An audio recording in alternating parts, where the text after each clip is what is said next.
යාළුවනේ අද මම ඔයාලට කියලා දෙන්නේ පයිප් ක්ලීනර් පාවිච්චි කරලා ගොඩාක් ලස්සන මල් පෝච්චියක් ලේසියෙන්ම හදාගන්න විදිහ ගැන. මේකට අපිට අවශ්‍ය වන්නේ පාට කිහිපයකින් පයිප් ක්ලීනර්, මල් පෝච්චියක් සහ කම්බි කැලි කිහිපයක් විතරයි. මුලින්ම අපි රෝස පාට පයිප් ක්ලීනර් දෙකක් අරගෙන එහි කෙළවර නවා එකක් ලෙස සකසා ගන්න. ඉන්පසු ලයිටරයක් ආධාරයෙන් මේ වගේ රවුම් කරලා පොඩි මල් පෙති කිහිපයක් හදාගමු.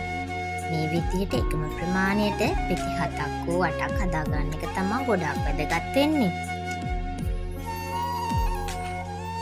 ඒ ඔයා හදන නිර්මාණයට ගැලපෙන ලෙස පෙති ටික හදාගන්නත් පුළුවන්.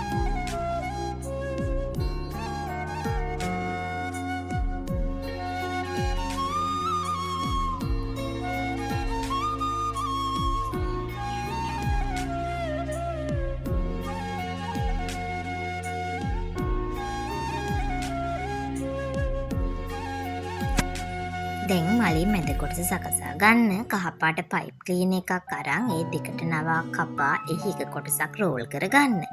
ඊට පස්සේ අපි කලින් හදාගත්ත රෝස පාට පෙති ටික මැද කොටසට තියලා ග්ලූ ගන් එකකින් හොඳට අලවා ගන්න.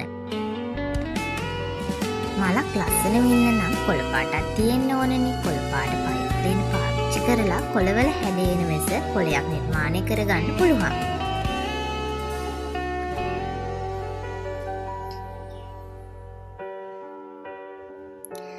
අවසාන පියවර විදිහට අපි හදාගත්ත හැම මලක්ම සහ කොළයක්ම මල් පෝච්චියේ ලස්සනට පිළිවෙලකට අතුරගමු. ඔයාලට කැමති ඕනෑම පාටකින් මේ වගේ මල් ගොඩක් හදලා පෝච්චි පුරව ගන්නත් පුළුවන්.